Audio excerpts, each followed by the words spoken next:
ರಾಜ್ಯದಲ್ಲಿ ಬೇಸಿಗೆ ಮಳೆಯ ಅಬ್ಬರ ಜೋರಾಗಿದೆ.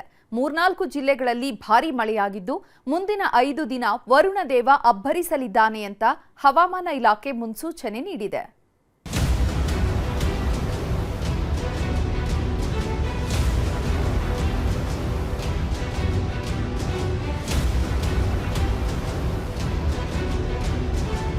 ನೆತ್ತಿ ಸುಡೋ ಬಿಸಿಲು, ಕಾದ ಕಾವಲಿಯಂತಾಗಿರೋ ಭೂಮಿ, ಜನ ಹೊರ ಹೋಗುವುದಕ್ಕೂ ಹೆದರ್ತಿದ್ದಾರೆ.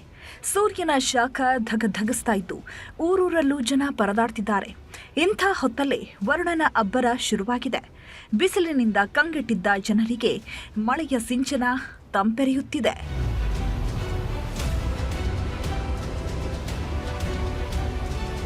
ತುಮಕೂರಲ್ಲಿ ಮಳೆರಾಯ ಅಬ್ಬರಿಸಿ ಬೊಬ್ಬೆರೆದಿದ್ದಾನೆ. ಕಡು ಬೇಸಿಗೆಯಲ್ಲಿ ಭಾರೀ ಮಳೆ ಸುರಿದಿದೆ. ಸುಮಾರು ಅರ್ಧ ಗಂಟೆಗೂ ಹೆಚ್ಚು ಕಾಲ ಗುಡುಗು ಸಹಿತ ಧಾರಾಕಾರ ಮಳೆಯಾಗಿದ್ದು ಜನ ಫುಲ್ ಖುಷಿಯಾಗಿದ್ದಾರೆ.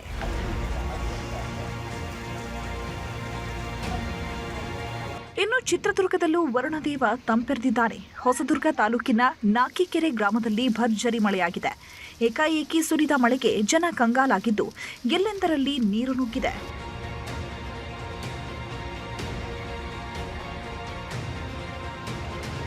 ಚಿಕ್ಕಬಳ್ಳಾಪುರ ಜಿಲ್ಲೆಯ ಚಿಂತಾಮಣಿ, ಶಿಡ್ಲಘಟ್ಟ ಸೇರಿದಂತೆ ಹಲವೆಡೆ ಏಕಾಏಕಿ ಮಳೆ ಸುರಿದಿದೆ.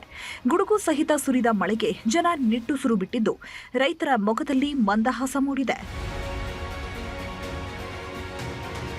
3 ದಿನದ ಹಿಂದೆ ಶಿವಮೊಗ್ಗದ ಹೊಳೆಹೊನ್ನೂರು ವ್ಯಾಪ್ತಿಯಲ್ಲಿ ವರುಣದೇವ ಅಟ್ಟಹಾಸ ಮೆರೆದಿದ್ದ. ಬಿರುಗಾಳಿ ಮಳೆಗೆ ಅಪಾರ ಪ್ರಮಾಣದ ಬೆಳೆ ಹಾಗೂ ಆಸ್ತಿಪಾಸ್ತಿ ಹಾನಿಯಾಗಿದೆ.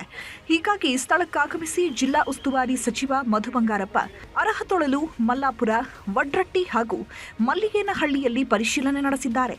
ಅಲ್ಲದೆ ಕೂಡಲೇ ಸಮೀಕ್ಷೆ ನಡೆಸಿ ಪರಿಹಾರ ನೀಡುವಂತೆ ಅಧಿಕಾರಿಗಳಿಗೆ ಸೂಚನೆ ನೀಡಿದರು. ಕೆಲವರು ಆಫೀಸರ್ಸು ಕೂಡ ರೆಸ್ಪಾಂಡ್ ಮಾಡಿಲ್ಲ ಅಂದರು. ಅದನ್ನು ಈಗಲೇ ಕೂಡ ಅವರ ಹೆಡ್ ಅವ್ರಿಗೆ ಹೇಳಿ ನೀವು ಇಲ್ಲಿ ಬಂದು ಫೀಲ್ಡಲ್ಲಿ ಕೆಲಸ ಮಾಡಬೇಕು ಅಂತ ಇನ್ಸ್ಟ್ರಕ್ಷನ್ಸು ಸಿ ಅವರು DC ಅವರೆಲ್ಲ ಹೇಳಿದ್ದಾರೆ. ಅದನ್ನು ಅವ್ರು ಮಾಡ್ತಾರೆ. ಹಾನಿಯಾಗಿರೋದು ಒಂದು ನಮಗೆ ಕಂಡಂಗೆ ಒಬ್ಬರು ತೀರ್ಕೊಂಡು ಹೋಗಿದ್ದಾರೆ. ಅದು ಡೌಟ್ ಮೇಲೆ ಹೇಳಿರೋದ್ರಿಂದ ಮತ್ತೆ ಅದನ್ನು ಕೂತ್ಕೊಂಡು ರಿಪೋರ್ಟ್ ತೊಗೊಳಕ್ಕೆ ಹೇಳಿದ್ದೀನಿ. ಯಾರು ಅವ್ರನ್ನ ಹಾಸ್ಪಿಟ್ಲ್ ಕರ್ಕೊಂಡೋದ್ರಿ, ಈಗ ಅವ್ರ ಮನೆಗೆ ಹೋಗಿದ್ದೆ ನಾನು. 5 ದಿನಗಳ ಕಾಲ ಭಾರೀ ಮಳೆ ಮುನ್ಸೂಚನೆ. ರಾಜ್ಯದ ಹಲವೆಡೆ ಮಳೆ ಅಬ್ಬರಿಸ್ತಾ ಇರೋ ಹೊತ್ತಲ್ಲೇ ಹವಾಮಾನ ಇಲಾಖೆ ಮುನ್ನೆಚ್ಚರಿಕೆ ಸಂದೇಶ ನೀಡಿದೆ. ನಾಳೆಯಿಂದ 4 ದಿನಗಳ ಕಾಲ ಬೆಂಗಳೂರು ಸೇರಿದಂತೆ 20 ಜಿಲ್ಲೆಗಳಲ್ಲಿ ಭಾರೀ ಮಳೆ ಆಗಲಿದೆ ಅಂತ ಮಾಹಿತಿ ನೀಡಿದೆ. ಒಟ್ನಲ್ಲಿ ಬೇಸಿಗೆಯಿಂದ ಕಂಗೆಟ್ಟ ಜನರಿಗೆ ವರುಣದೇವ ತಂಪೆರಿತಾ ಇದ್ದು ನಿಟ್ಟುಸಿರು ಬಿಡುತ್ತಿದ್ದಾರೆ. Bureau report, news 18. Bigg Boss ಮಾಜಿ ಸ್ಪರ್ಧಿ ರಜತ್ ಮತ್ತೊಂದು ಎಡವಟ್ಟು ಮಾಡಿಕೊಂಡಿದ್ದಾರೆ. ರೀಲ್ಸ್ ಮಾಡೋ ಹುಚ್ಚಿಗೆ ಬಿದ್ದು ಬೆಂಕಿಯ ಸಂಕಷ್ಟ ಅನುಭವಿಸುತ್ತಿದ್ದಾರೆ. ಏನೋ ಹೇಳ್ತಾರಲ್ಲ, ಇರಲಾರದೆ ಇರುವ ಬಿಟ್ಕೊಂಡ್ರು ಅಂತ. ಇದಕ್ಕೆ ಇರಬೇಕು ನೋಡಿ. ಮಚ್ಚು ಹಿಡ್ಕೊಂಡು ಶೋ ಆಫ್ ಕೊಡೋದಕ್ಕೆ ಹೋಗಿ ಕಂಬಿ ಹಿಂದೆ ಸೇರಿದ್ರು. ನಿರ್ಬಂಧಿತ ಸ್ಥಳದಲ್ಲಿ ಫೋಟೋಶೂಟ್ ಮಾಡಿಸಿ ದೊಡ್ಡ ಸುದ್ದಿಯಾಗಿದ್ರು. ಆದ್ರೂ ಕೂಡ ಬಿಗ್ ಬಾಸ್ನ ಮಾಜಿ ಸ್ಪರ್ಧಿ ರಜತ್ ಎಚ್ಚೆತ್ತುಕೊಳ್ತಿಲ್ಲ. ರೀಲ್ಸ್ ಹುಚ್ಚೋ ಅಥವಾ ಬೇಕು ಬೇಕಂತಲೇ ಮಾಡ್ತಿರೋ ಸ್ಟಂಟೋ ಒಂದು ಗೊತ್ತಿಲ್ಲ. ಆದ್ರೆ ಕಾನೂನು ಬಾಹಿರ ಕೆಲಸಕ್ಕೆ ಕೈ ಹಾಕಿ ಪದೇ ಪದೇ ಲಾಕ್ ಆಗ್ತಿದ್ದಾರೆ. ಈಗ ಮತ್ತೊಂದು ವಿಡಿಯೋ ಮಾಡಿ ಹಲ್ಚಲ್ಲೇ ಬಿಸಿದ್ದಾರೆ. ರಜತ್ ಬುಜ್ಜಿ ಬುಡಕ್ಕೆ ಬೆಂಕಿ ಇಟ್ಟ ಇನ್ಸ್ಟಾ ರೀಲ್ಸ್.